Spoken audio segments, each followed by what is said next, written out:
All right. We have on the Spellbreakers podcast the legendary Ashton Forbes, a man who's become famous for exposing many things. I would say probably his claim to fame would be MH370, which I don't know if he's tired of talking about, but regardless, we're going to talk to him about it again today. But no, he's a very inspiring guy.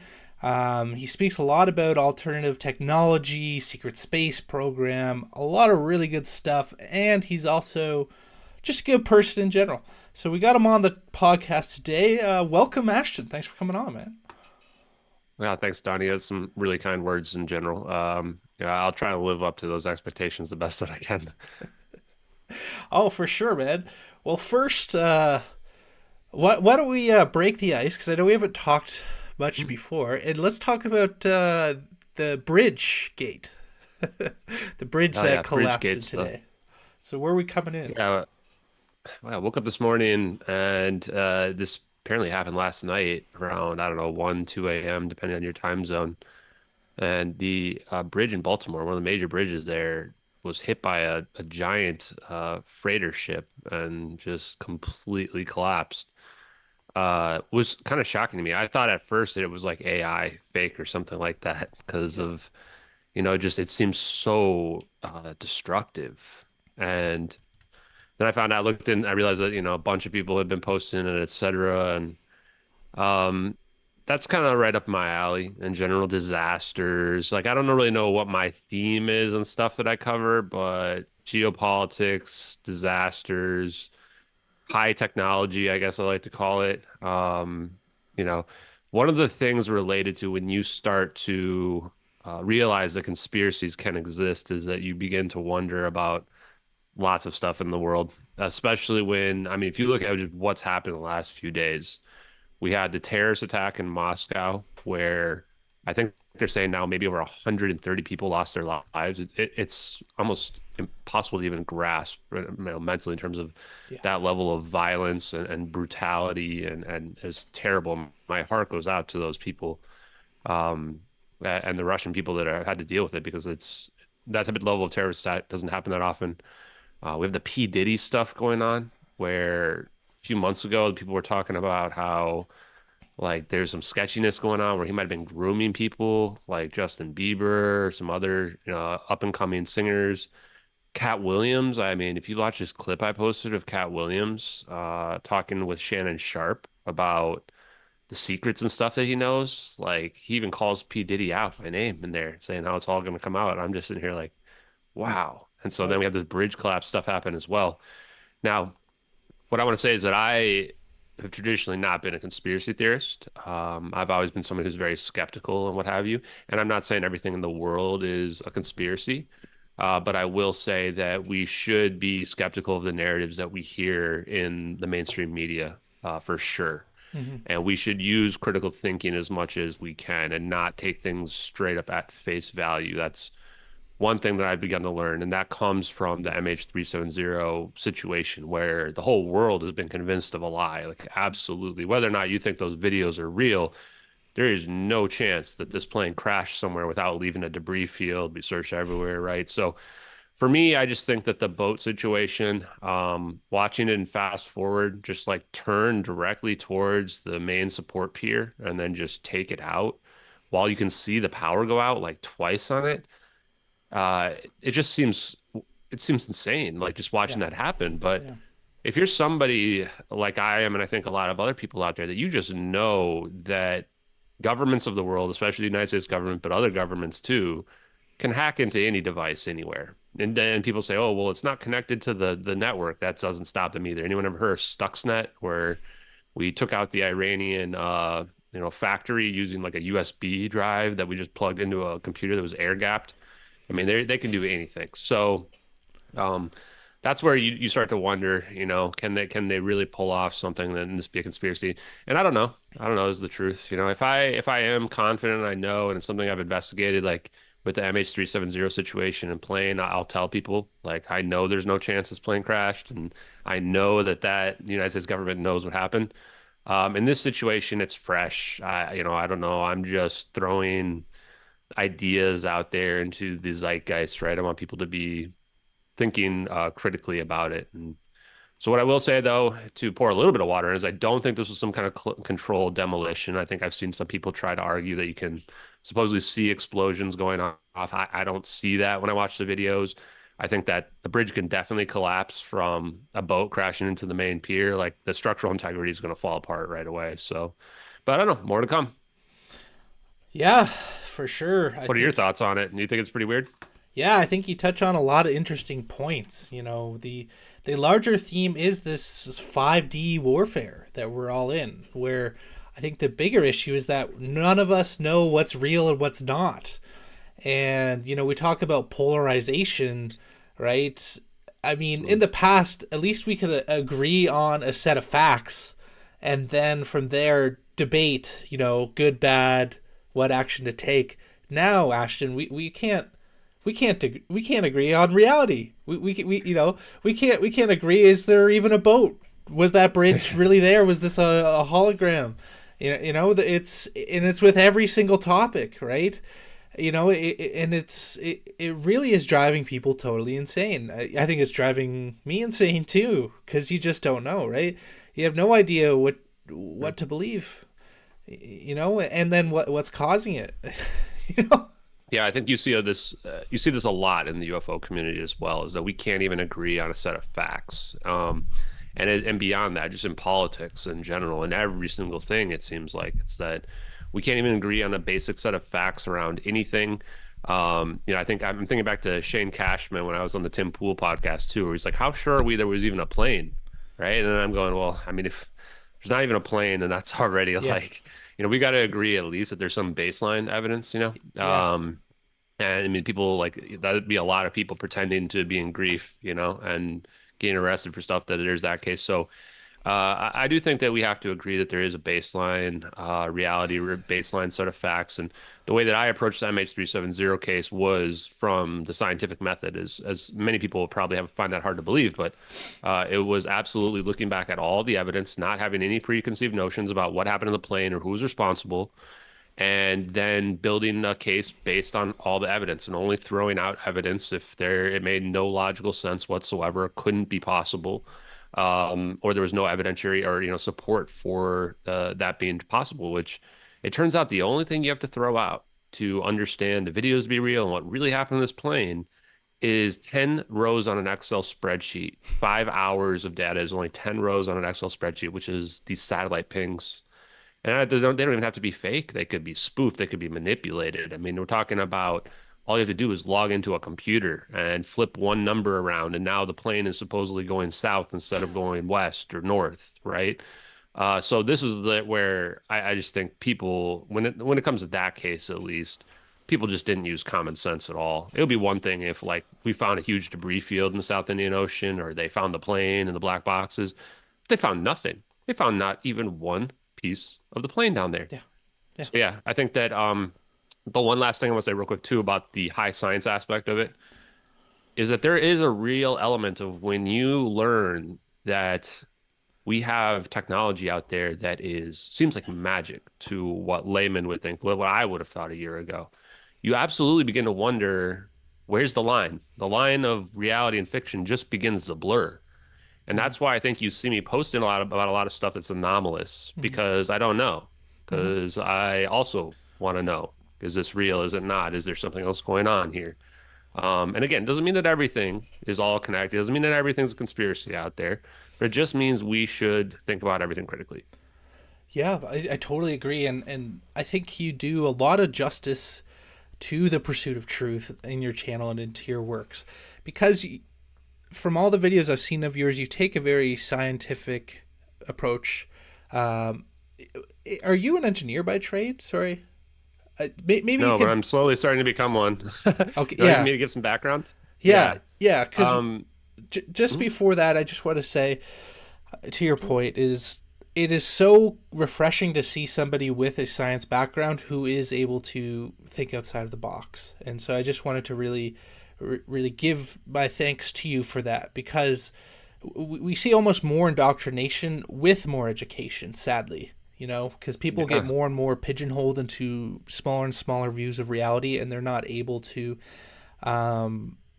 kind of go beyond that, right? So then you get a lot of either very high IQ or very low IQ people who are go against the grain, right? It's both.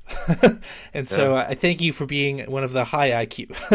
And so with that, I would just really love to learn, yeah, a bit more about yourself. If you could tell the audience, how you started to get into this, your background, and Yeah. it seems to be almost an obsession for you. So walk us through, yeah, your journey there. Yeah, I think one thing you mentioned is I hate the idea that credentialism is so important in today's society. This idea of like, what's your pedigree? Like, what's your how many accolades do you have? What are you an expert of? And those types of things I learned a few years ago don't mean anything Yeah, at all. yeah, For me, my awakening probably began around 2016, sometime around when actually Trump won the presidential election. That's when I first started to learn that the media could be lying to us because every poll out there said that he was going to lose by a wide margin. And I had grown up in the social media age where I had I had learned that social media could tell us the truth before mainstream media did. And then all of a sudden it flipped and it became the opposite where now social media didn't tell you the truth before it actually happened anymore.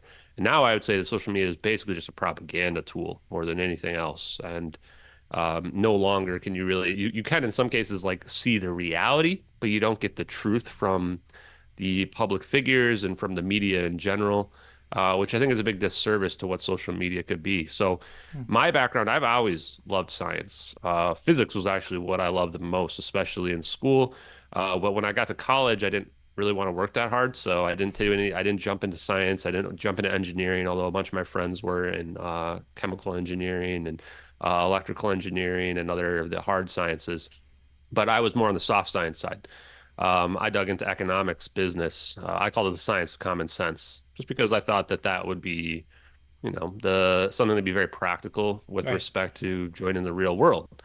And I became a healthcare IT consultant, which is what I've done for my whole career, almost 18, 19 years, something like that, which is a combination of computer software consulting along with the workflows that healthcare clinicians have, mostly doctors and nurses, but I've worked in many of the different specialties and uh, departments regarding healthcare IT.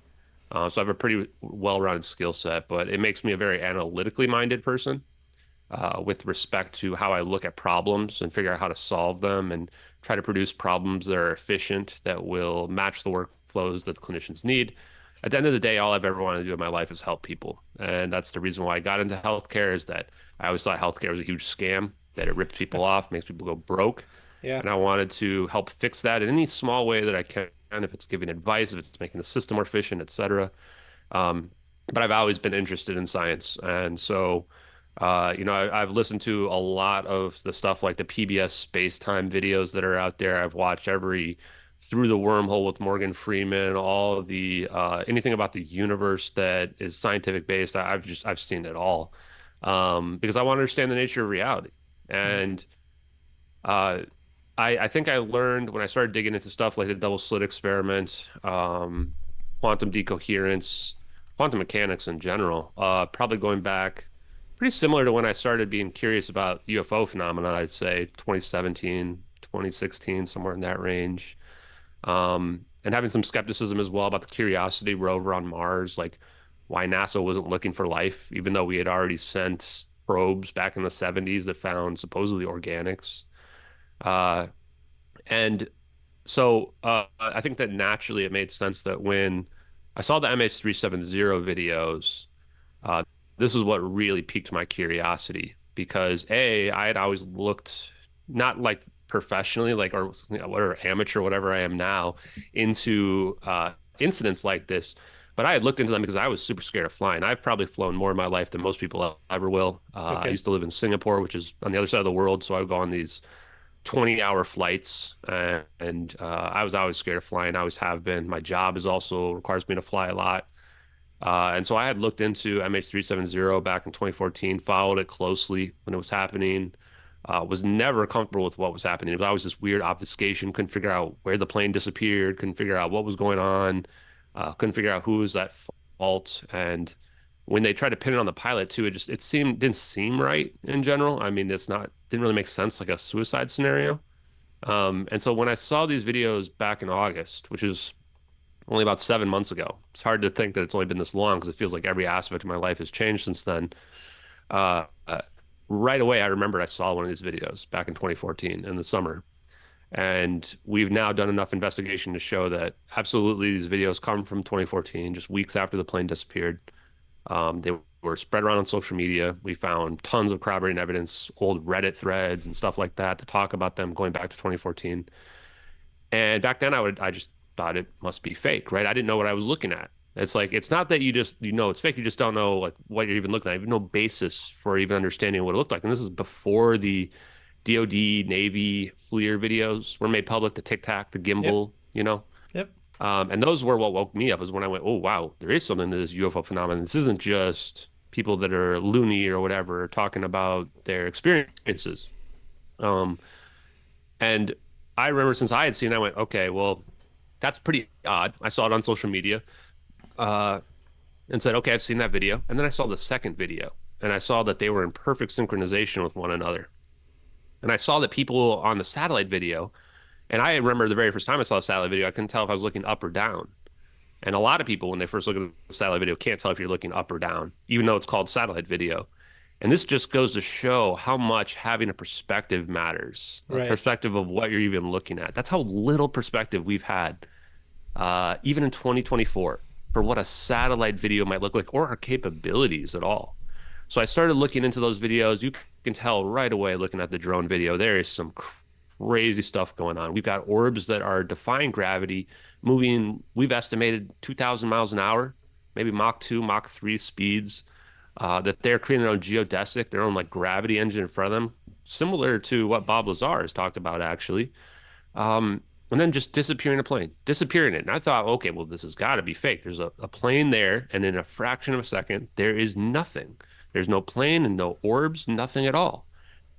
And you start to dig into the details of the videos, and you just go, whoa, these actually can't be fake. Like this is way too much details. Like I've seen a lot of fake videos, a lot of VFX videos from amateurs, and they always look crappy, right? There's always this element when you look at them and it doesn't quite look real. Like there's something like they messed up somewhere and they forgot to, have it be some element of the video be superimposed over the fake thing that they added. But these videos, you don't get that at all.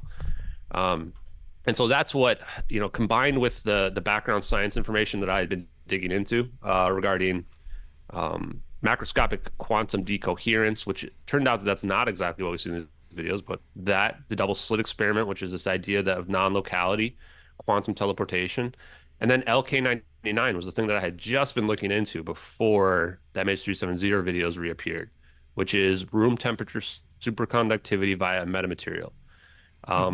And those three things, like if all those hadn't been out there, in addition to those Navy videos, I don't think I would have ever been able to understand these videos to be real. And that's what kind of blew my mind is I went, wow, like it's almost like the perfect storm of stuff to have to happen to have this scientific understanding. And this is what Doug, and I'll let you jump in now because I know I've been rambling here, but this is what led me to go down the scientific electrical engineering path as I started talking to scientists and engineers and quickly realized that electrical engineering is actually where, I would say all the secrets of the universe are hidden. I always thought it was physics. Turns out it's electrical engineering, electricity and magnetism, and the idea that we can actually manipulate gravitational potential with those two things. And if you can do that, then you can begin to understand how these videos can be real. The only question then becomes, how advanced is this science and how far back does it go and how long has it been suppressed? Wow. So that's a little bit Yeah. of background on me. I don't think I'm a special person. I think that anybody could do this. I just think that it requires having being dedicated to it. Like you say, okay, you seem obsessed with it. I would say not really. I'm still trying to live my own life, but it definitely has changed me where now I'm not as interested in stuff that was, I used to be interested in like TV, entertainment, video games, what's going on Desperate Housewives, or I mean, I never really watched that one, but other stuff like that, like the stuff that doesn't seem to matter in perspective of this science is that you look at this and you go, this is a path for humanity to find purpose and rally around the same way that I found purpose in this life, I'd say. Um, and to figure out where civilization goes next, and one last thing I'll say is that I was on a space yesterday with Adrian Dittman, who is Yeah. I Elon hope he's Musk. not offended by this, but yes, but he sounds exactly like Elon Musk, and it's not just that he sounds like him; he has a lot of the same opinions as well.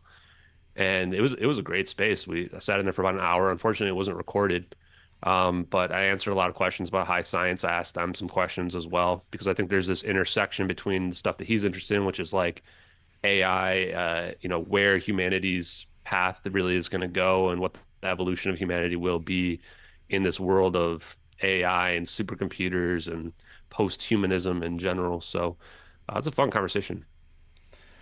Yeah, well, yeah, a lot packed in there, man. But yeah, thank you for sharing your story, and I think it's similar to a lot of other people's story, and definitely want to thank you for bringing MH370 back to the forefront because I remember seeing those videos when they first happened, and like almost everything, it gets memory hold, right?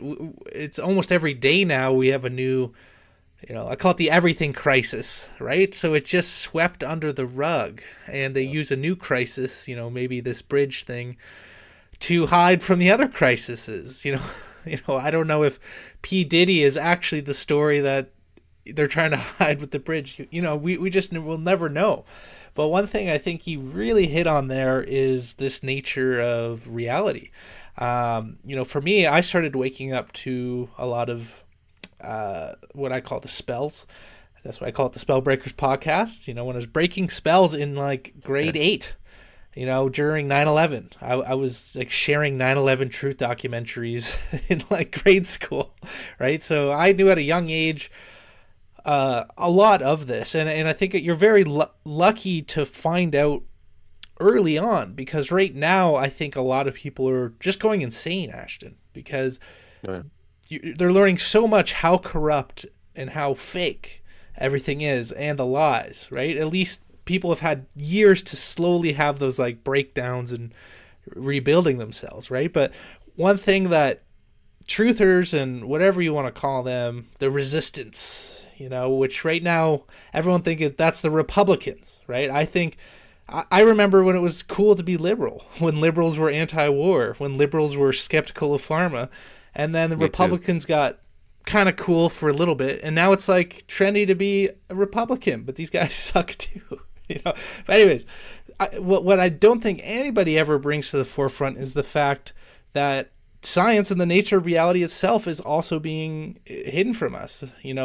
You touched on the double slit experiment, right? We're supposed to brush that off as like, oh, that's just at the quantum level, and it doesn't really make a difference. Whereas like, no, this is like fundamental to the nature of reality. It's being obfuscated from us. And if you look through technological advancements, I mean, we haven't had anything really that new that has been launched from technology. Where are our Einsteins? There's still scientific discoveries, but I think it's because they're still going through an old view or paradigm of reality and of science. And so I think a lot of it has been pulled into black budget projects, right? So the technologies we're seeing, like these UAPs, UFOs, disappearing, is all black budget projects based off the new physics and the new science that they're not really letting us know. At least that's been my conclusion. So I'd love to learn a little bit more about,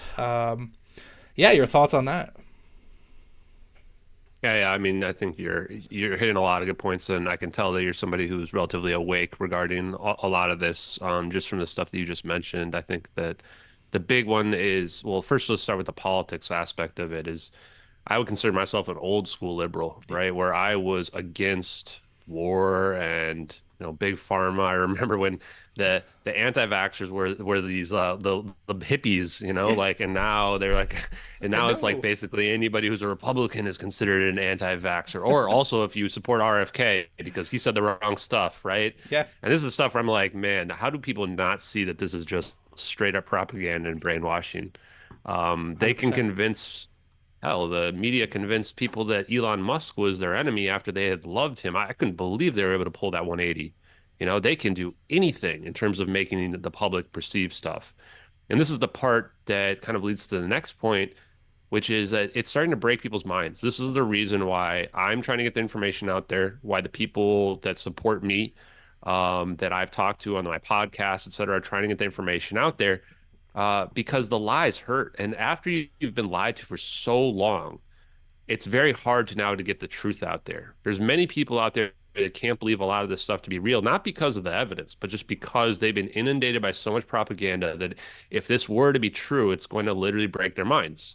One thing that I would give credit to the debunkers on is one of them had made an article about me saying that, if this were to be true, then this basically means that anything can be true, including like elections being stolen and stuff that is like QAnon based, which that's just poisoning the well. But at the same time, yeah, if we can make a 777 disappear with super advanced technology and nobody knows about and lie to the whole world about it, then yeah, it does definitely open the door to a lot of other stuff potentially being covered up, because it goes to show they're extremely powerful and extremely good at manipulation.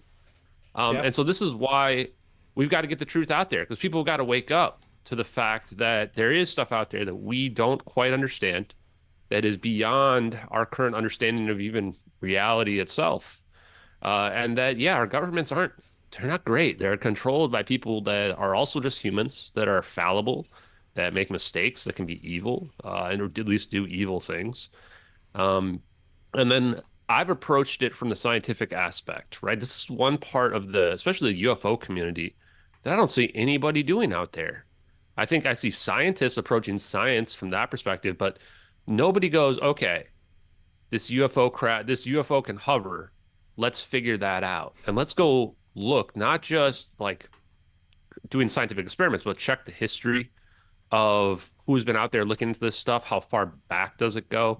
I've just found out that this could go as far back as the Philadelphia experiment, Oh yeah. 1943. This is before we dropped a bomb. This Yep. is 80 years ago, 81 years ago. And it kind of makes sense when you think about it. That was the time of Tesla, Einstein, Thomas Townsend Brown, and all these other people as well, which in their time, I don't know if people realize, but Einstein was considered crazy. But now we look back at him and we revere him, because we realize that, yes, a lot of his science and physics laid the foundation for everything we know today to be possible. Ooh. Um, Einstein's a and spell I'll have to break for you another time, but don't want to interrupt No, them. and I know that, I mean, and that's why I was trying to be a little careful there, because obviously, in order for some of this stuff to be real, we have to take a new look at old physics. And it's not that we have to redo it, it's simply that we have to look at it through a different lens. We have to bend the laws, but not necessarily break them. Yeah. And and I think that if we had more people, especially in the UFO community, especially the UFO celebrities and stuff like that, looking into the science aspect of it and understanding the science, then I think we potentially could have had disclosure a long time ago. But instead, it's just narratives. Here's a video. I have no idea how any of this works, but here you go, world. And then, it gets debunked. Like every single thing out there gets debunked, because the standards of evidence for proving something and disproving thing are not equal. The standard of evidence for proving something to be real is up here, right? Yeah. Standard of evidence for disproving something is way down here. You don't need a story. You just need to have any slightly plausible explanation for any aspect of it, and then you just throw out everything else, right? And Yeah. then the proof aspect requires you to prove every single aspect of it beyond any shadow of a doubt, even when there's stuff that you can't literally know. The other thing that you're correct about too is the special access programs. So the black budgets. It's important to understand how this works and how it's hidden. And this again comes from firsthand experience, knowing, well, let's not say firsthand experience, let's say secondhand experience talking to the people that are doing these types of experimentation. They are engineers and scientists who are contractors with the government and contractors with the defense companies, the third party defense companies. I'm talking Lockheed Martin, Northrop Grumman, Boeing, Bigelow, Battelle Institute. There's more. And a lot of them, you can either work directly for the government, or you can be a third party contractor. I think even people like Sean Kirkpatrick is a third party contractor at this point. He's got his own LLC. You might ask yourself, why does he have his own LLC in his name? Well, pretty simple, because then he's going to get paid to be a contractor, big money probably, to do these types of scientific experiments. And you go to these labs. I think probably the most well-known ones are going to be, Los Alamos. I think that even Bob Lazar mentioned having worked there.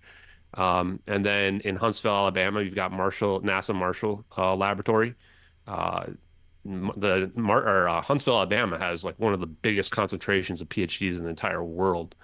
And you go to these labs and you do the experiments that you've been contracted to do there, and you have to sign additional NDAs when you even go into the labs. You've got to have your phone get taken away from you, put in a Faraday cage, so they make sure that they don't, there's no spying going on, that you're not taking any pictures. You can't take that information out with you, but this is intellectual property. So it's in your head, right? You know what you saw, you know what you experimented with. So how does this leak out? Well, because they're not necessarily allowed to take out everything, but you can take out certain aspects of what you've learned from those experiments with those companies, and you can patent them yourself. This is why I've been looking into the patents. You can look into the patents themselves, and then you can find out these are various components of what requires when you put it all together to make the magic work. This is what the Department of Defense is what they're trying to achieve, right? They're trying to take little pieces of information, kind of, stealing, for lack of a better word, or paying for your intellectual property, and then they're turning it into something that can be a weapon, can be some type of technology that has some type of application, especially in the military. And then this leads to the last point, which I was going to make, which is why did they cover this up? Why did they not tell the world about it? And I think it's a combination of national security. Whoever controls advanced technology, this is like a trump card where you can kind of control the world, like air superiority controls the world. Anti-gravity superiority really controls the entire world. Yeah. The other aspect, though, is it's not safe. I think I've concluded at this point, this technology is not safe. It's not safe in our hands. We are dumb monkeys, cavemen, ants, whatever you want to call us. We are in wars all the time, killing each other for no reason. The moment you were to give two sides the equivalent of a thermonuclear weapon, a handheld one that is 1,000 times more powerful than a nuke, we're going to destroy ourselves, right? It seems basically like a foregone conclusion to me, at least. And this is the part that I struggle with the most, is the idea of, should I even be talking about this, or is this just better to just keep this buried? And I think that's why they've been hiding for maybe 80 years, maybe even longer than that. It's not that they're afraid that people are going to find out about aliens, or that, oh, we can make hover cars and hoverboards, right? That's not scaring anybody. The stuff that's scaring people is that you can literally make a plane disappear off the face of the earth and it's just gone, or it's now on the other side of the earth instantly. And what does that mean about our reality? And if we can do that, can we create a black hole? Can we create a big bang? Maybe. There you go. Yeah, a lot. How's that? Awesome, man. I love the intensity, Ashton. Your videos are so reserved, and I love how you're just throwing it all out there, buddy. Yeah, and the term layer cake comes to mind. It's a great movie, by the way, but in everything, whether it be disclosure, what have you, are layers, right? And along the way, it typically will go, it doesn't exist, you're crazy or racist, and then it's like, it kind of existed a little once, but don't talk about it, you bigot. And then it's like, well, it did kind of happen, but it was only a couple times and we needed to, and it wasn't us. And then the next is like, yeah, we're doing it, and it's a good thing. And if we don't do it, everyone will die. And that's usually how disclosure of every kind calls, because you're talking about warfare there, right? In even the Iraq War, there were all these reports of people like just melting and bursting into flames. And if you look into the Maui stuff, directed energy weapons, to me it's very obvious they've had some type of doom ray for a long period of time. Even Tesla talks about basically a death ray that he showed, and it struck awe and fear into the generals, and they tried to shut him down because he wanted to put a stop to war, and apparently he could basically turn anything anywhere on the planet into nothing, vapor, immediately. And so yeah, it very much is it would upset the apple cart, right? And also with free energy technology, You know, like just imagine. I mean, I'm off grid here with solar. Imagine if everybody could have a little box in their backyard, and that's power. That would free and liberate the planet, but it would totally decimate the deep state. So I think a large part of the lack of disclosure is exactly as you're saying. It would destroy all of the monopolies because their control comes from centralization, right? Even the internet could easily be non-centralized, right? Like 90% of the traffic goes through Facebook, Twitter, Instagram. It's supposed to be a decentralized technology, and it could be, and that would lead to freedom. And same with all of these things, right? And so what they do is you probably know more about this, but there's thousands of patents of technology like this that are just classified, and people who develop water cars end up dying, and people who talk about it all end up dying. So I think you have a really good point there about holding back. But do you think that's starting to change? Because with respect to these special energy programs, because I'm meeting more people who are just openly talking about alternative energy, free energy. Do you think there is a tipping point? Do you think people in these special access programs are going to start leaking a bit too much, or where are things out there, do you think? Oh yeah, great question. They already are. They already are. I think they probably have been for a long time. We just haven't been listening. I think that's the scariest part. Thomas Bearden, for example, is I watched a couple of videos about him yesterday. I'm going to do a review tonight on my stream about them, where he's already talking about scalar physics. I mean, he's just saying it all, saying what we can do, talking about, I think, like the type of directed energy weapons that you were mentioning. This is in 1985. This almost predates me. And he is already sitting there talking about explaining what we can do it. And at that point, nobody could have thought it would be real. It's just, it was too long ago, right? It was a different time back then. But we've had potentially this technology since then. He even explains how the physics works and explains exactly how we can manipulate gravity with scale, what he calls scalar physics, to manipulate gravitational potential through zeroing or negating the electrical potential and or the magnetic potential. Could you So maybe just quickly define scalar physics for the audience? yeah, and I'm still learning a lot of this, so Yeah, just treat me like an amateur that I am. sure. But there are equations that are called Maxwell's equations that are the equations that I think almost all electrical engineering is based off of. Heaviside came in and simplified those equations afterwards. And there's a specific potential in those equations that couldn't be measured, couldn't be figured out. So we determined it must just be equal to zero. It's called the B field equation. The B field equation times the del cross operator has just been set to zero, traditionally, if you read academic textbooks. But if you set that equal to A, then you have a situation where you can, and hopefully I will learn more about this tonight on my stream, that if you are able to get your electric potential or your magnetic potential down to zero, which think of it like creating the type of shape that you need so that the magnetic fields now kind of achieve some type of singularity where they essentially become a null point, or they achieve a part where they can now amplify one way or the other, or the electric potential where you can do the same with it. Toroidal shapes, I think, like a Hmm. donut, Yep. seems to be the way to make this work, where now your magnetic fields are bending around the toroidal shape towards the middle point, and then your middle point kind of has a dead zone. Think of it like that. Hmm. Is that if you can create these shapes, potentially then, shoot like a particle accelerator through them or something like that, that this can now cause a gravitational potential to occur. And I think there's various ways where you can make quote unquote anti-gravity, simulated gravity, fake gravity, whatever you want to call it. But that seems to be the basis for all of it. And this is like a Pandora's box where it opens the door up to everything. Directed energy weapons that you were talking about. This can open the door up to force fields where you can cloak things, bend light around an object. Potentially, there might be medical healing aspects. Definitely, there's portable fusion power aspects in terms of the sun in the palm of your hand by bending a magnetic field, make it a very powerful magnetic field where it create a bubble in space-time, so to speak, where now you can have your fusion going on inside. Um, and then there's also the idea of just free energy in general, where you can now, and this is a slightly different aspect, but that uh, that space itself is not empty, that there's enough energy in the size of the palm of my hand to, vaporize all the oceans in the entire world.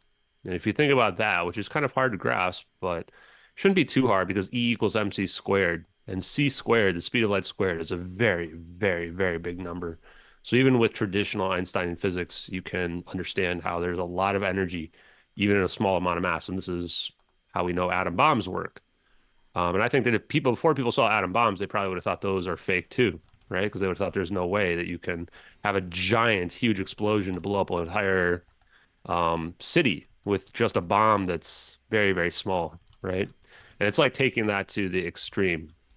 Um, so yes, this technology has a lot of applications that are out there. I think that if you just listen, you'll find them. One of those people is Salvatore Pais, who has these patents. Three of them out there is a piezoelectric induced superconductivity patent, which is the idea that we don't even need a metamaterial like LK99 to achieve superconductivity, which is a conductor with no resistance whatsoever. But that we can also create it with vibrational spin or I'm gonna say it wrong, but uh, the vibrational effects on the atomic level, where we can create a resonance where we've got this vibration happening where we can kind of force the electrons to follow a specific path where there's no resistance anymore, or to potentially be able to have them begin to form Cooper pairs without achieving very low temperatures. So high temperature superconductivity, that's really the key in my mind. And I wouldn't say that it's hard to explain. I guess the way I would explain it is that we need something that is powerful enough to create high temperature superconductivity, because that's what begins to allow the magic to happen, where we can get extremely powerful magnetic fields. And if you just look at like LK99, where you're watching rocks float over magnets in flux pinning stuck, you'll begin to see how you could really quickly imagine that this type of application of science could be what we need in order to see UFOs floating in the sky, right? And then you can take that to the next level. And now we can potentially create situations where we get energy densities that can amplify to such a huge degree where we could have fusion begin to form. We could be maybe even rip through the fabric of space-time itself. Um, and then, another person that and Jake Chansley actually has been talking about Salvatore Pais's patents, which I think is a really good introduction for people that are not familiar with this high science, UFOlogy, etc.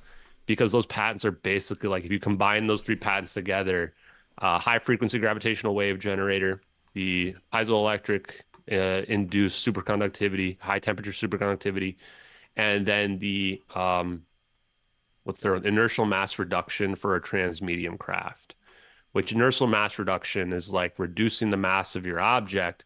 Once your mass of your object is reduced to, let's say, negligible amounts, the amount of a proton or an atom, now it takes almost no energy to accelerate it to the speed of light.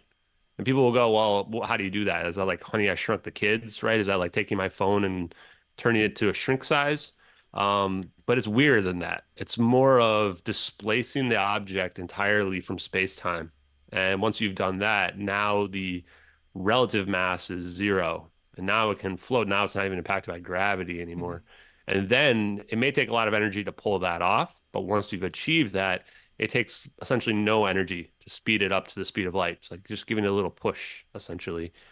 A couple other things I wanted to mention is the over unity. The idea of over unity is something we call coefficient of performance greater than one, which is what these big fusion plants that they've got going on are trying to produce. They're trying to produce the power of the sun. But we don't necessarily even need that. Bob Greenier has been testing Malcolm Bendel's thunderstorm generator, the vortex generator in the Maldives. He's been living there, I guess, for like the last 7 years.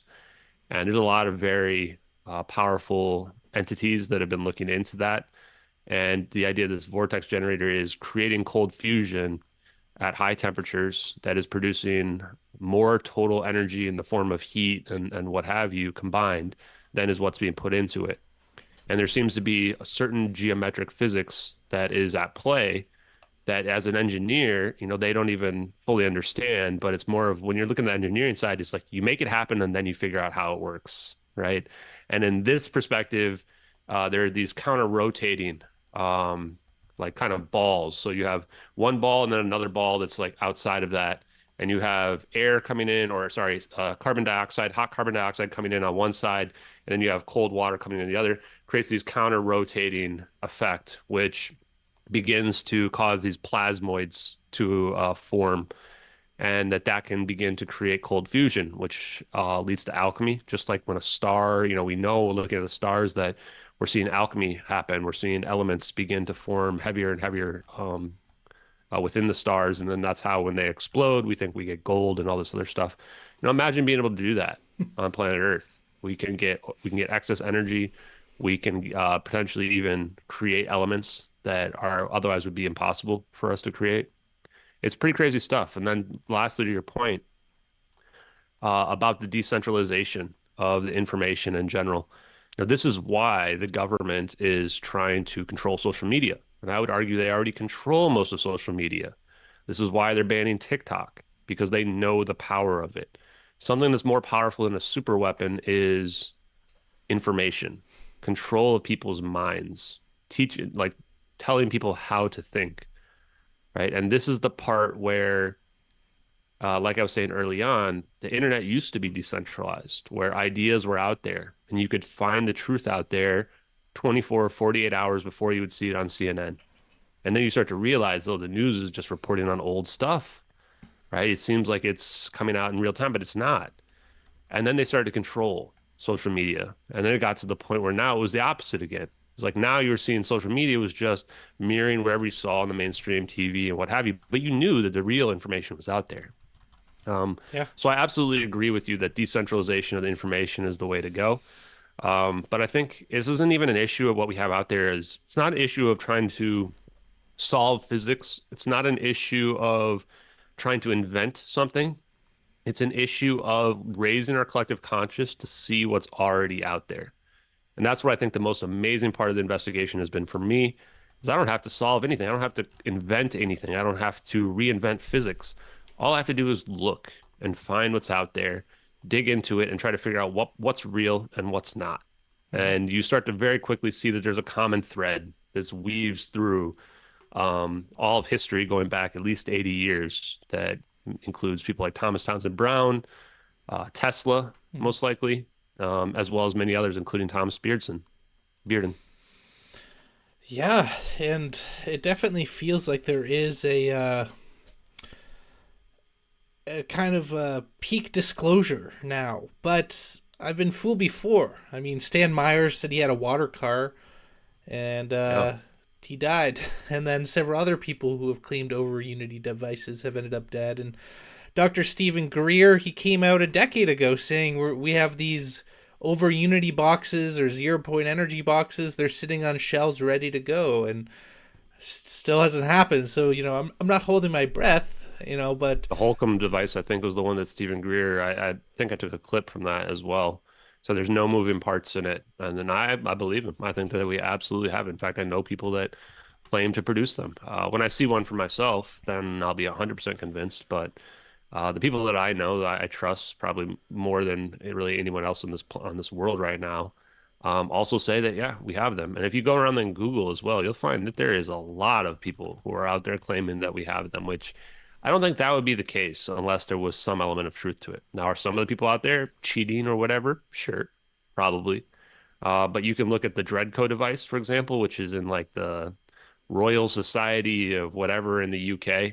And there's like an envelope that supposedly says what the secret is. And only like two people know for sure. And only one person has ever, sent them a letter explaining how it works and was correct.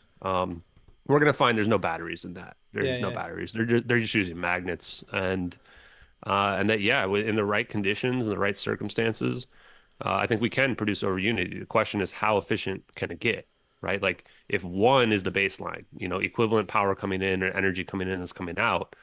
And Bob Greenier reviewed the thunderstorm generator, and they looked at the chemical composition of the elements being formed, and found that it was producing upwards of 1.05 COP, which is 5% excess energy in general. I mean, that seems pretty good, but can we get to like 1.5? 50% excess? Like how high does it really go? Because you could imagine a device in that circumstance, going back to what you mentioned about being off the grid, where you, let's say, have a box and You plug that box in just to get it started, right? And then it starts to have like some magnets or some other effect. Like I'm not exactly sure how the Holcomb device works that Stephen Greer was talking about, but then you unplug it. And because the coefficient of performance is greater than one, it's able to keep itself running and produce excess energy at the same time, right? And then that would be incredible, right? Where you've now got this box that's perpetually running, that's basically running a motor, and it's like a generator that doesn't require any gas, any fuel, just maybe requires to be in a certain location. And how weird would it be if it was actually not just a device like that, but it was actually cooling the area around it as well, because it was somehow tapping into like the underlying framework of reality, the negative entropy of like the ether, if you want to call it. I like to call it, the matrix, but Yeah. this idea that there's something underneath our reality, and that if you were to think of like, if you were to take everything away that we're looking at around us, it would probably just be a cold black void, right? And not just cold black void of vacuum of space, but of nothingness. And if we were able to tap into that, and potentially these devices can tap into that, then they might not even heat up. They might actually cool down, which would be weird. Now you could use it as an air conditioner too. Anyway, go ahead. Yeah. No, for sure. I mean, it's just it boggles the mind thinking of the possibilities, right?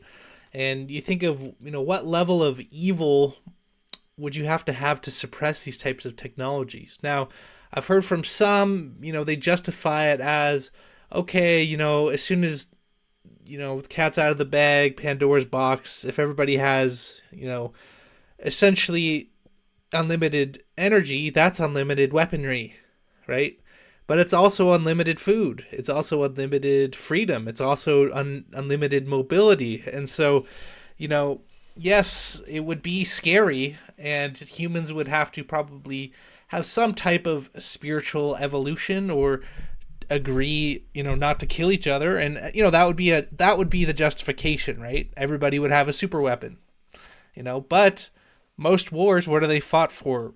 Resources and scarcity, right? And so if we created a world of just unfettered abundance, I don't know. I think the only people wanting to go to war would probably be psychopaths who never fight in their own wars, to be honest with you. But that's just me, But yeah, I mean, for me, Ashton, I deal more with the kind of spiritual end of this, delusion, if you will, and matrix, as you called out. And, I'm pretty convinced that there is, non-human type entities or demonic, whatever you want to call them, some type of force that is keeping humans in some type of slavery.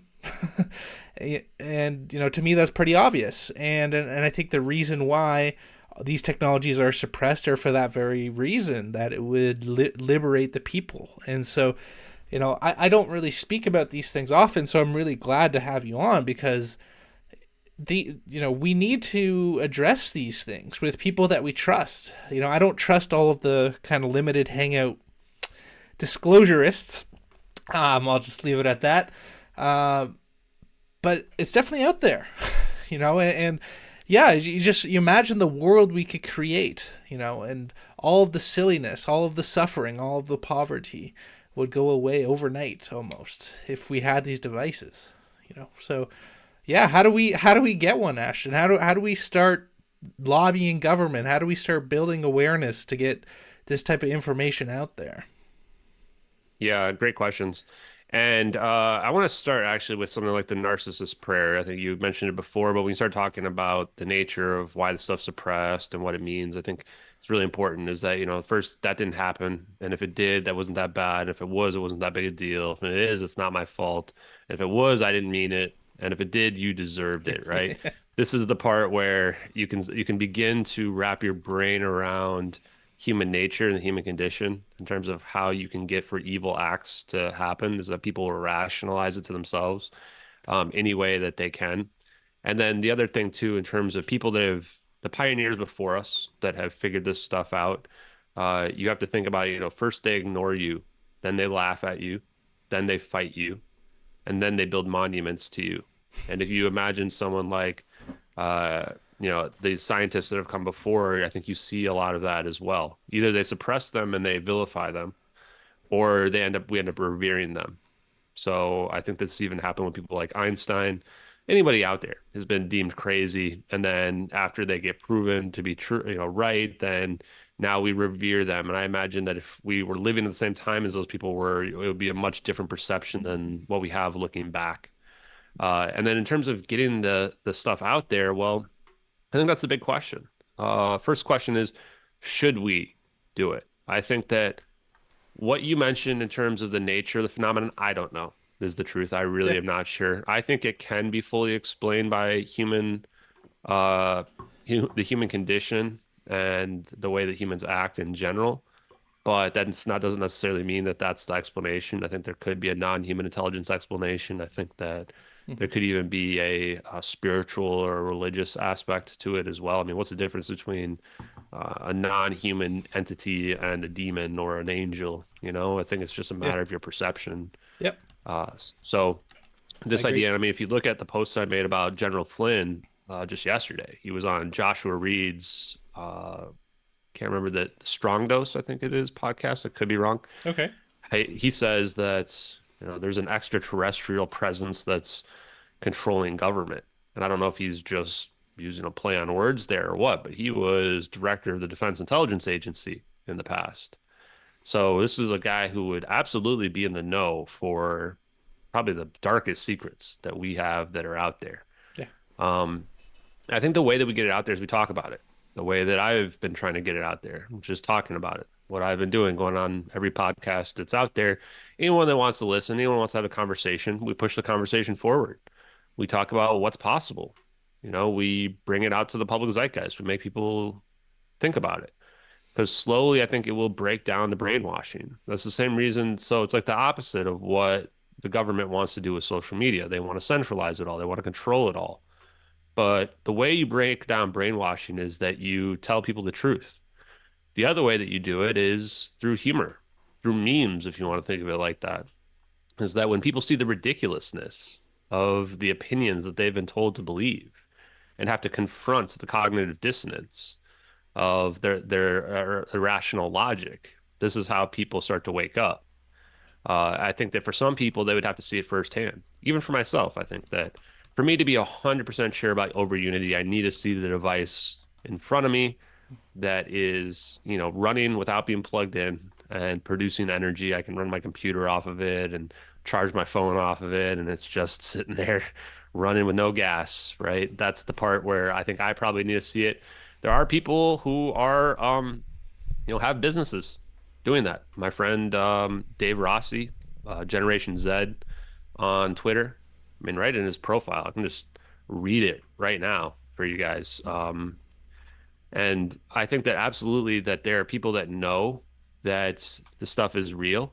Um, and they generally it's going to be your elites of the world that know about it, and everybody else that's out there probably has like no idea.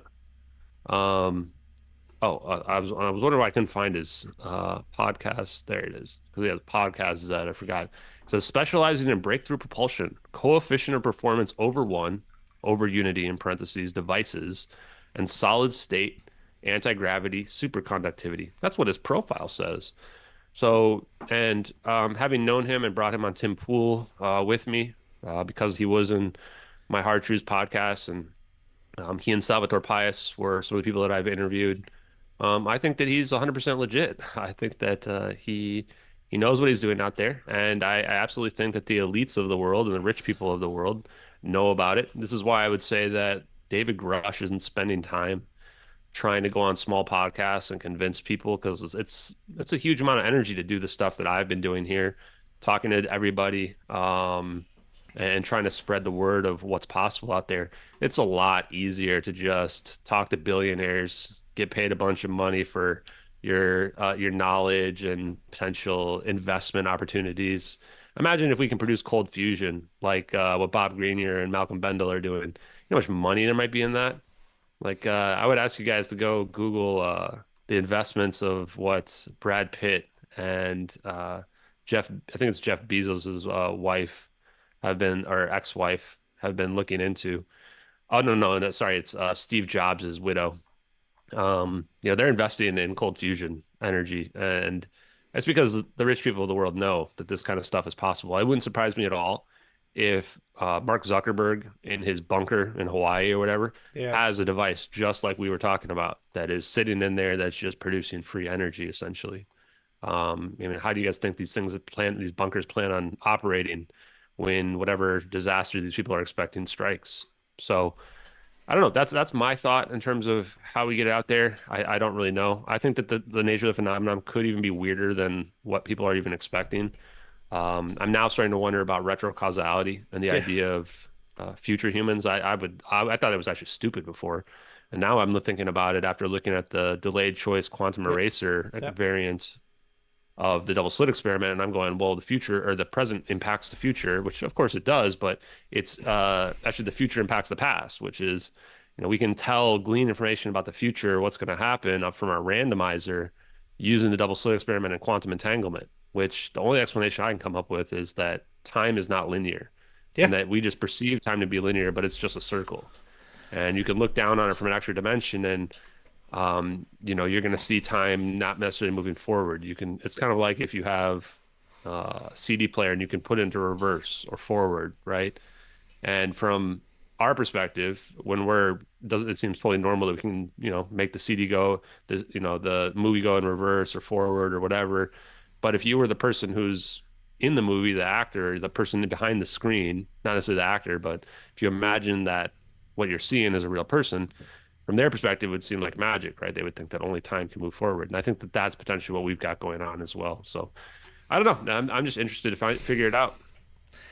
Yeah, man. Yeah, it seems like all of it, like even acknowledging that it exists, opens up the can of worms to the point where, exactly as you said, even our very nature of reality gets bent. Yeah, because time doesn't actually exist. This is the hardest thing to really get in our mind. I think our minds or our egos are wired to be linear, but if you look at the nature of reality, there's nothing to suggest that our perception of linearity is accurate. And yeah, and even go into the nature of our senses. I mean, our senses are basically caveman tools that see less than a fraction percent of the actual, nature of reality. So it's a very mind blowing stuff. And yeah, just to add to what you're saying in terms of solutions, if any amateur free energy or over Unity creator is watching this, share your stuff and put it out for free, because every time these guys try to go for the patent or try to get some big wig investor, and then they always die. So just put it out, and like everybody watching this, let's make a pact that whoever, if it's Ashton or anybody, puts out the free energy device, we're all gonna chip in. Okay, we're all gonna pay him a good $100. Okay, that's $100 times 9 billion. All right, so just do it for free first. Save the planet. Stop trying to get Jeff Bezos and these psychopaths to fund you, because they're just gonna kill you. So instead, just get it out there for free. Let's all make the human pact that if you solve free energy, guys, we're just gonna pay you, right? Because I want to put that out there as like a, Well, I like how you figured out too that once you figure out that we can have free energy, you realize this solves all the problems, right? This solves the issue of scarcity. We shouldn't have to have people that are homeless. We shouldn't have to have people going hungry anymore. Free energy leads to all of those things, and that's why I think it's so important. I wish it was as easy as getting it just out there. I think it already is out there. That's the problem too, is that it's out there, but it's been discredited. Everything has been debunked or ridiculed. There's so many videos I watch of people that are going, "No, this can't be real. This has been debunked," and it's not. It's not actually debunked. Same with the MH370 videos, which we can talk about here for a little bit as well. Um, this is the problem: is that it's not as simple as the information being out there. It's more about, it's almost a spiritual thing where we have to achieve, our collective conscious has to get a little bit higher, where we have to begin to understand this stuff is possible. And then I think that what you'll see a flip. You'll see, once we achieve a certain percentage of people in this world that begin to understand and think like that, then all of a sudden, just like that, it'll happen.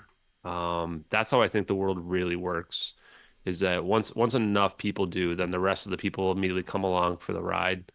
I compare it to the political aspects around the war in Iraq in the early 2000s.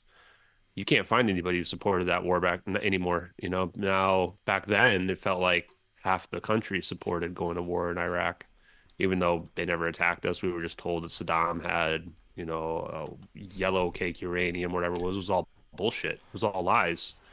And then after it turns out that all lies, now everybody's just ripping on them, all political parties, and I think that's what will happen with this type of technology as well. Yeah. So that's why I really think it's more about educating people, about waking people up is the way that I look at it. Because once you wake up to this stuff, you never go back to sleep. You're always skeptical of every narrative going forward at that point. Once you realize what the governments of the world, and especially the United States government, are really capable of and how much they're capable of lying, Oh man. you Yeah. absolutely will question everything. Yeah.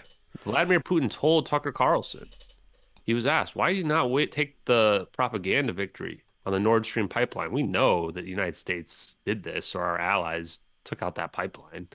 Just the most logical conclusion. And he goes, Allegedly. well, I'm just going to go ahead and say it. I mean, we definitely did. And he goes, well, it's not cost benefit. There's no cost benefit to getting in a propaganda war with the United States because they control all the Western media. The European media and the American media are all controlled by the same banking entities and institutions. And at the top, there's not as many people as you would think that are controlling the whole world. So I think that, again, it's a matter of waking people up. And I think that that's what the MH370 videos do, is that they wake people up. They expand people's horizons to what's possible. Even people that think aliens are visiting us and think that we can have crafts floating around, I don't think even they, without those videos, really see the true dark nature of what's Mm-hmm. possible. When you see a plane flash out in the snap of a finger and just phase out and it's not there anymore, that is a shocking, shocking thing, especially when you start to wrap your brain around, wait, that's actually possibly real, and someone didn't just edit it out of the frame and make the background perfect there. There's something else going on. So, yeah, it's incredible. Do you want to talk real quick about some of the MH370 video stuff? Yeah, please, man. Yeah. So I think the biggest thing is the conspiracy angle, even without the videos, is that the United States government 100% knows what happened to this plane. I think that's the basis where the conversation always has to start. Because once you realize that the United States government knows what happened to this plane, you have to ask the question, why are they covering it up? What are they lying about? If this plane just crashed in the South Indian Ocean in some sort of suicide narrative, there's no reason whatsoever to lie about it. Well, they should be making the satellite images available that we know they had to be watching. We found the SIBRS system, which has been talked about a lot now in the last few months as well, even though I would argue our investigation, I'm one of the first people to truly disclose the capabilities of this system, which is all open source information using AI and Google to basically find all of the information about the system. It's scanning the whole world every 10 seconds.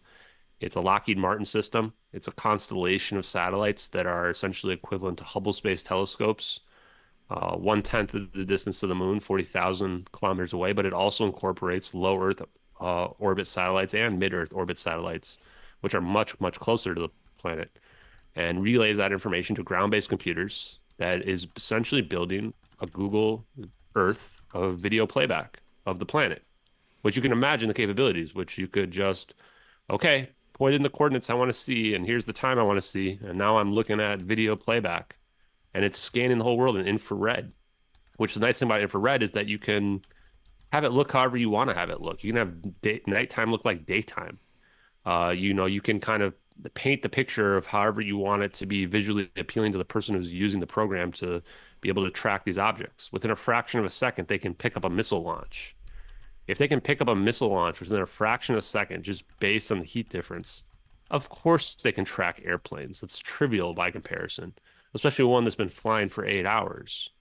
So in addition to that, we found the satellite or the radar systems. At least four different countries should have been able to catch this plane on radar. Not just Malaysia, but Thailand, India in the Nicobar Islands. Indonesia, this plane went right past it. It didn't avoid Indonesia's radar. It's 100% within range. It should have just flown directly over Indonesia, and it didn't, which is odd. Australia's radar system, they have this Jorn system, extremely advanced radar system. Should have been able to catch the plane in the South Indian Ocean. How do none of these countries track the plane? I think the answer is they did, but they are allied with who? The United States, and therefore they're not going to give that information away. We've also got the SOSUS system, the one that heard the Titan sub pop. This is an acoustic detection system that can pinpoint a tiny sub popping in the Atlantic Ocean. And then you start to realize, oh, they have acoustic detections probably for the whole ocean everywhere to track enemy subs, whatever else it might be. And they're most likely extremely advanced if they could pick up that Titan sub and have people had no problem lying about it while everybody's wondering if those people are running out of oxygen in the bottom of the Atlantic Ocean. This would have picked up a 777 crashing into the ocean, in addition to two more hydrophone systems as well. And if that's not enough, then we've got three advanced military bases. There's a Coco Island signals intelligence base. This is like basically the internet for advanced military equipment connecting to one another. Signals intelligence is. And this plane flew right past, according to these pings, plane flew right past this Coco Islands base, right past it. Flew right past the Cope Tiger and Cobra Gold exercises that were happening in the Andaman Sea between Thailand and the United States that year. It flew as well as the Pine Gap and Diego Garcia military bases, very advanced United States military bases that supposedly can track via radar this plane from its takeoff through its entire flight path. So nobody's ever even attempted to rationalize this information, because the moment you think about it, you realize right away, the United States government knew exactly what happened to this plane, no doubt. And so from there, once you know that we know what happened to this plane, it becomes a lot easier to accept the MH370 videos to be real, because they explain everything. They explain that this wasn't a suicidal pilot scenario, which makes perfect sense because there's no evidence of suicide whatsoever. As in, everybody supported him. The officials have ruled it out. The wife has supported him. The coworker said he's a great guy.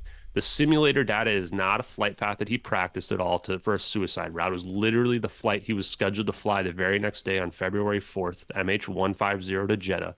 This is how easy it is to lie to people out there who can't think for themselves, that are just so willing to believe any bullshit that's out there. And that it was actually a fire scenario. That there was 487 pounds of dangerous lithium-ion batteries in the cargo bay of this plane, right next to the electronics bay, which that's the spot you don't want the batteries to be if they're going to explode, right? That's going to explain why your plane's going dark. But not just that. There's 19 witnesses that support this event. Mike McKay sees the plane on fire. People on the coast hear the loud noises the same time the batteries are going off. You've got the 8 people and the fishermen on a boat seeing the plane flying low, consistent with the pilot depressurizing the plane and flying low to get oxygen to the passengers.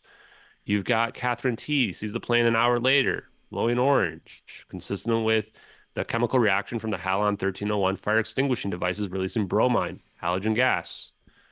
So it's just incredible to me that I'm the guy who's figuring this out and exposing it to the world when you've got, I don't even know how many different groups of experts who've been looking into this for 10 years and they can't reach the most logical conclusion that there is.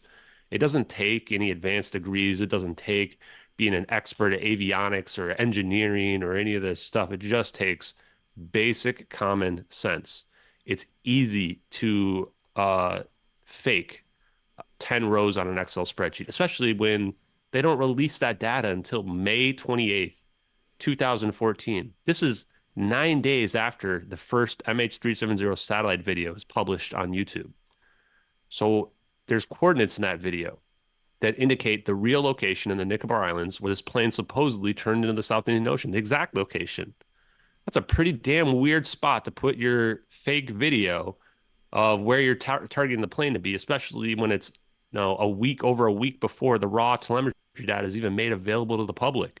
This is a smoking gun. I mean, this is just absolute proof those videos are real. Who else would have faked them? Unless you're going to say that the military is faking them for some weird reason, then if so, why are they covering them up?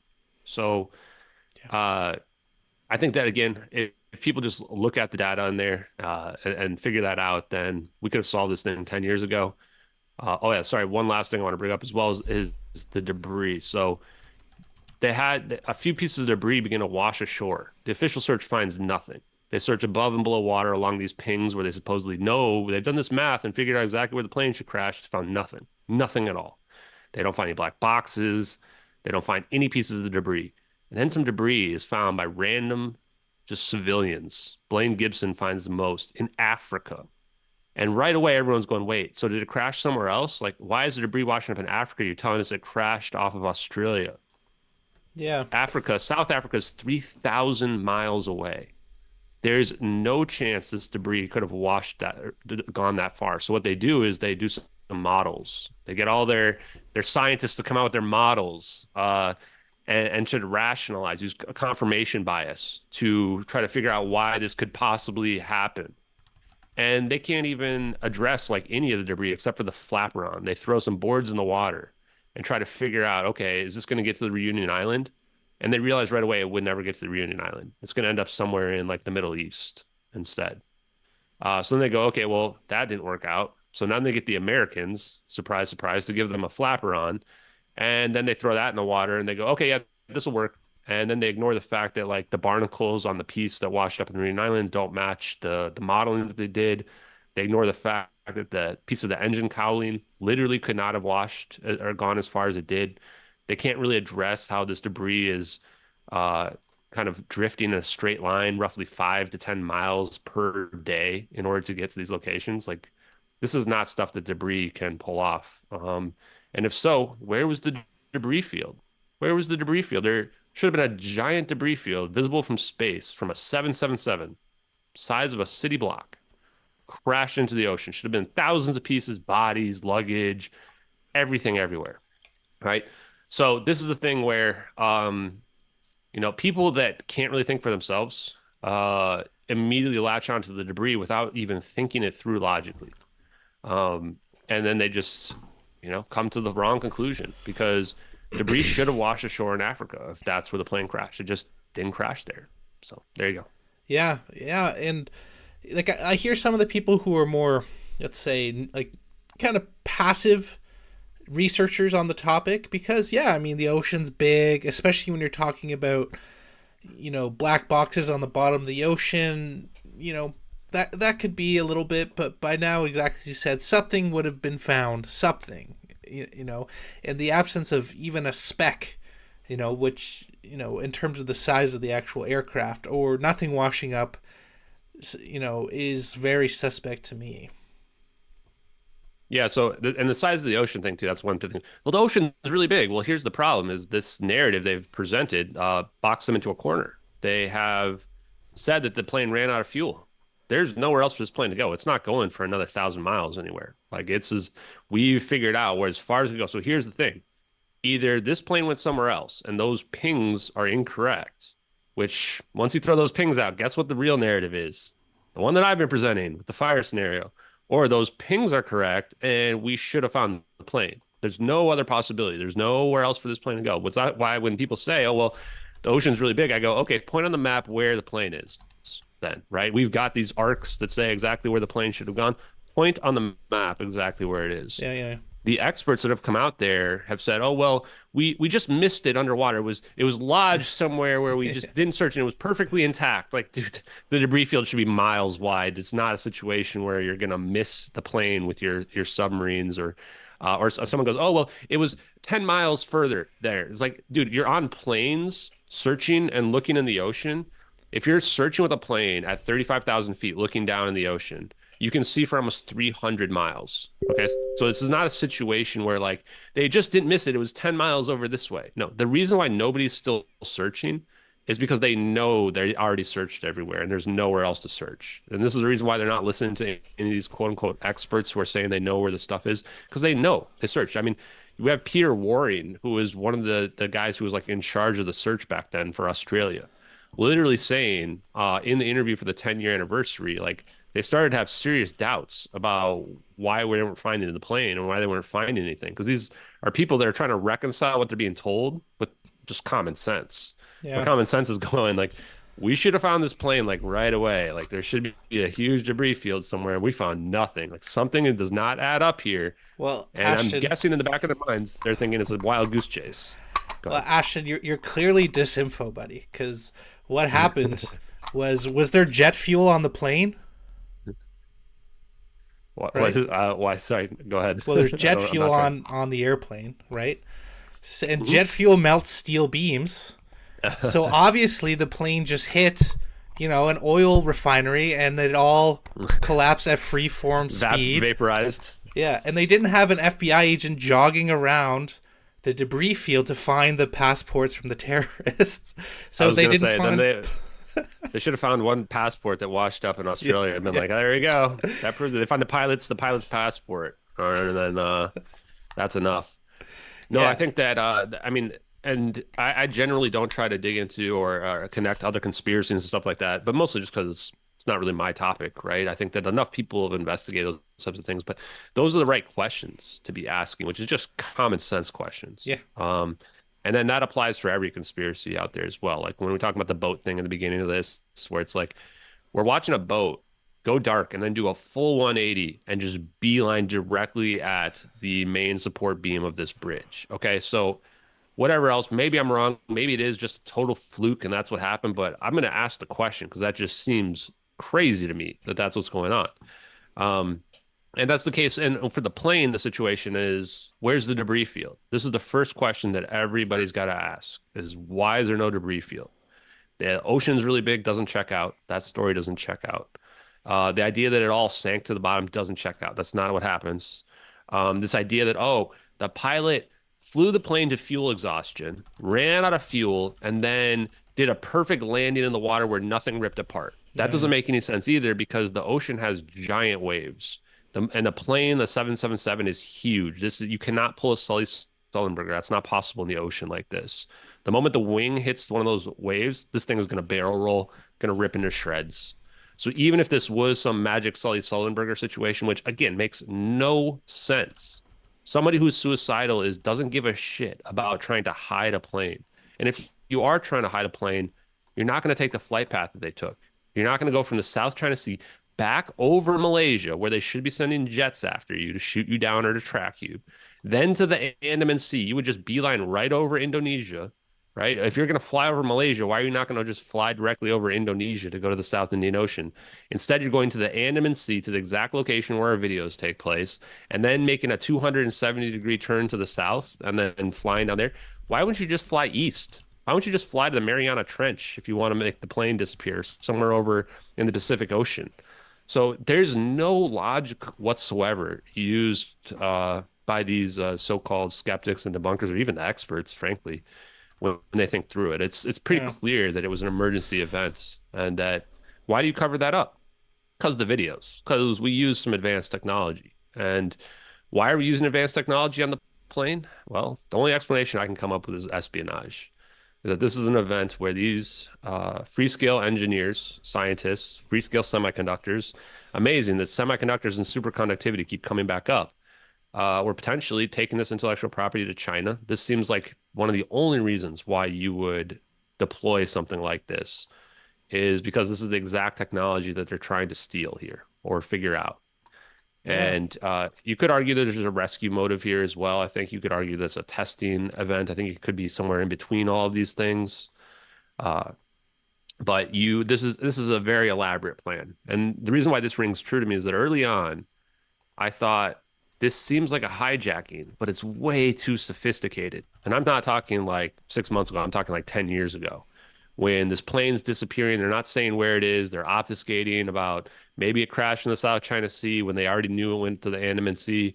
The way the plane was traveling was like clearly some kind of hijacking scenario. It's not beelining somewhere. It's not just crashing into the ocean. It seemed like there was some intent and purpose, but this was like ISIS hijackers can't pull this off. The uh 9/11 yeah, scenario was that like even in the 9/11 scenario, the official scenario is like these planes are crashing within like 15 minutes of being hijacked. This is not a situation where they took them on a joyride for 8 hours to crash them into towers. They're just crashing them right away.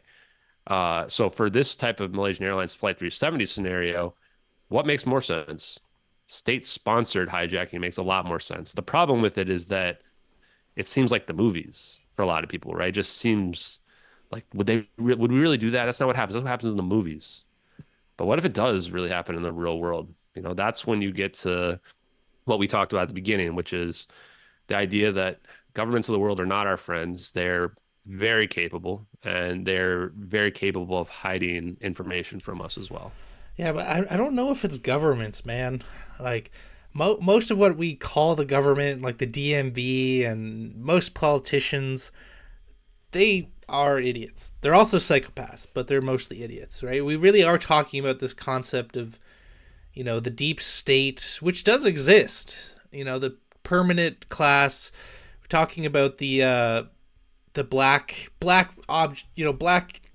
projects, all of that kind of stuff. But yeah, I mean, and what do you think this was just like a test? Do you think maybe they saw something they weren't supposed to? Do you think this was a shot across the bow? China showing, hey, by the way, we can, you know, disable or disintegrate a plane.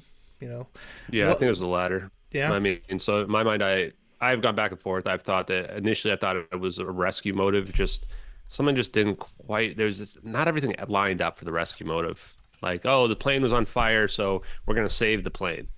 You could argue maybe that is the case, but there was 20 Freescale semiconductor scientists on this plane. They're definitely the motive. It's way too many people. They're all sitting next to each other. Some of them brought their families with. 12 of them are Malaysian nationals, 8 of them are Chinese nationals, but they're working for an American company that's tied to aerospace and defense through serving RF power needs. The cover story doesn't really make any sense. There's 2 fake passengers on this plane that could easily be Intel operatives um, that were supposedly Iranian. But I think that the idea that these Freescale semiconductors was producing, like we've talked about with this special access program stuff, potentially a component of the orbs that we Mm. see in the videos. They had just come out with a microchip that was the size of a dimple, smaller than a dimple in a golf ball.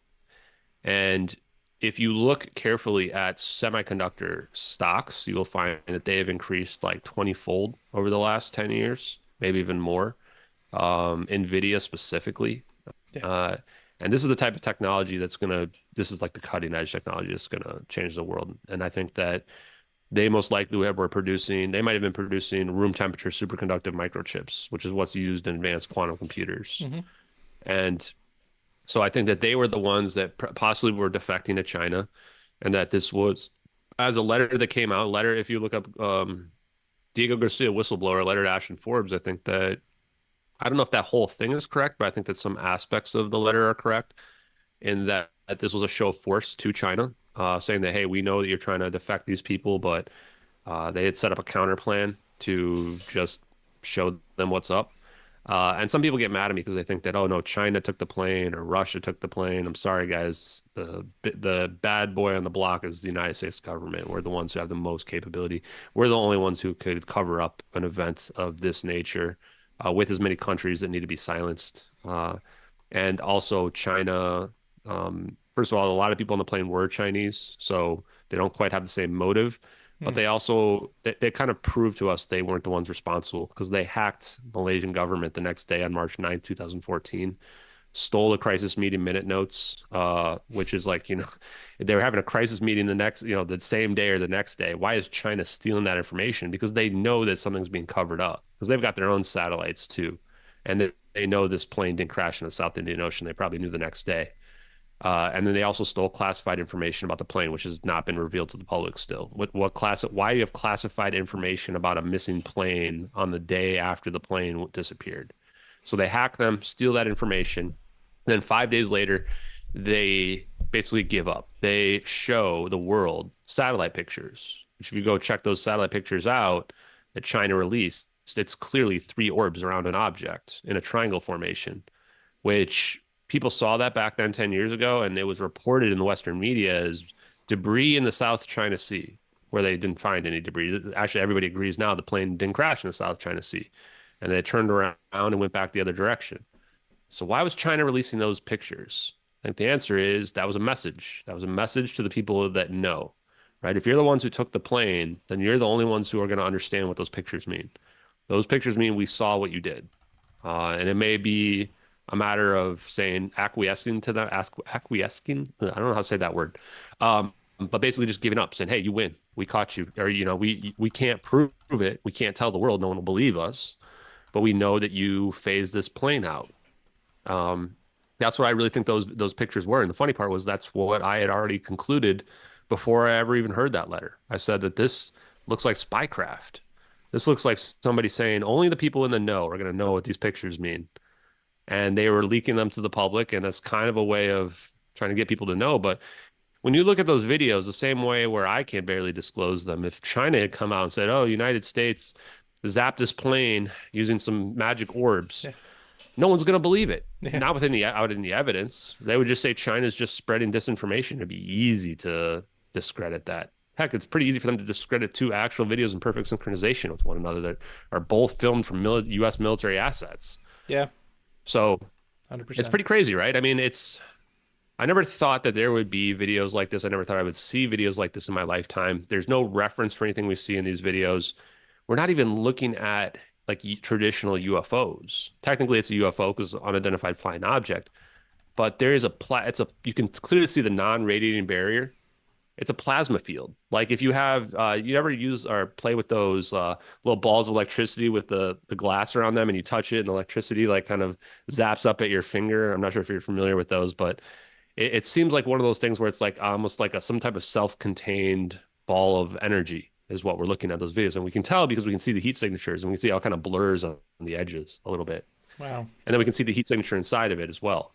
So it's not even, there may be like a small object in there, but we're not looking at what we would imagine like a flying saucer when you look at these other UFO videos out there. And that's what kind of blew my mind right away when I was looking at these is I'm going, whoa, this is not what I would have expected to see here, right? This is, you could argue this more like a weapon, that this is like some balls of energy that are tracking and kind of like search and destroy system or something, which there is some possibility it's an annihilation event, but just the circumstantial evidence in general would lead us to believe that it's really more of a teleportation event. And we're not dematerializing the plane and rematerializing it. We are abusing the double slit experiment, Schrodinger's equations, the uncertainty principle of an object doesn't have to be in a deterministic point in space and time. Is that if you can have your object revert to a wave function, now this object can be here or it can be over here. And it can basically, from our perspective, the outsider perspective, move faster than the speed of light, like an Alcubierre drive, creating a warp bubble around the object. But I leave open the possibility that it could be some type of annihilation event. The problem with that scenario, and again, thinking logically and critically, is that you don't need to annihilate the plane with your magic orbs. Like this plane's on fire. It looks like in the videos it's trying to land in the ocean. There's no light. It's 2 a.m. This plane's going to land in the ocean. It's going to rip apart. Everybody's going to die. So if you're trying to get rid of the plane, and then you don't have to come with a cover story, right? You can just say, "Oh, it was a plane crash." It's like the Maui fires. It was just an anomalous event. You don't. Yeah. It's much easier to cover something up like that. And for the record, I'm not necessarily saying the Maui fires are a conspiracy, but who knows? It is weird. So yeah, so you don't really need to do that. But the thing is, if these are your engineers from your American company that you have tied and that they have intellectual property that you don't want to lose, then it does make a lot more sense that you're going to phase the plane out. Mm-hmm. And then you're just showing China, like the art letter to me would say, "Who's your daddy?" Right? Saying that not only are you not getting this technology, but this is what we can do. And if you do this again, we're going to do this to you, right? Or do this to your leaders or whatever, right? Oh, Scary for sure. stuff. For sure, and I really recommend people check out your YouTube videos. Your coverage of this is phenomenal. Yeah, Ashton, I think I'm probably gonna wrap it up. I'd love to have you on again to talk further. But yeah, where can people find you? And do you want to leave the viewers with anything in terms of kind of high level findings, words of advice, encouragement, as well as where they can find you? Yeah, my advice would be a critical thinker, be a free thinker, be somebody who thinks for yourself and does not go along with the pack. Be somebody that doesn't care what other people think of you. I think that especially in social media age today, it's not even about what's true. It's about how you said something, how you made somebody feel. And that's something that we all should try to rise above and try to look at the facts and evidence And I think that if we do that, I think we'll create a better society for everyone out there. You can find me at JustXAshton on Twitter, at JustXAshton on YouTube, and you'll probably see me in some other stuff in the future as well. I think that everybody who's watching as well should follow Donnie Spellbreaker, follow him on Twitter as well, follow his Rumble channel. I think we need to be supporting alternative media. That's a big reason why I've talked to basically anybody and everybody, is that I've realized that the mainstream media is completely full of crap. You shouldn't believe anything you see on TV. You shouldn't believe anything that any talking head tells you on TV. And that, we should look to the people that are on the ground floor, the decentralized information, as Donnie has pointed out today. Awesome, man. Well, Ashton, I want to thank you again for taking the time today. Would love to have you on again sometime. We'll figure it out behind the scenes. And yeah, guys, everyone, please support Ashton and his work. Follow him on all his socials. And for those who are watching the live stream, I'm just going to say my goodbyes quickly to Ashton offline, and I'll pop back in for a little post.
And audio. Uh, webcam. Boom. All right. We're back. Just for a little bit. Just wanted to do a little post. That was a fun one. A bit different from our usuals. Yeah, guys, please follow our boy there, Ashton. He's a really awesome guy. I love his vibe. And yeah, we're just talking offline. You know, he used to be very much the CNN follower, and so please thank him and support him for moving beyond that, because he's really contributed a lot here to yeah, I'm just trying to see if I can pull up his stuff here. Give me a minute here.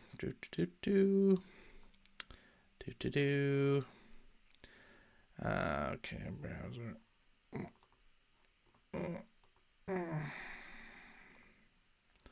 Yeah, can we pull up his stuff here? Boom. Ashton Forbes. Yeah, support him here. Oh man. Okay. Just want to watch his videos here. Where is it? This guy. He's talking about the thermals here. Do not buy solar panels if you live in Alberta. Ad? Okay, here we go. Yeah. Can everyone see that? Okay, I think so.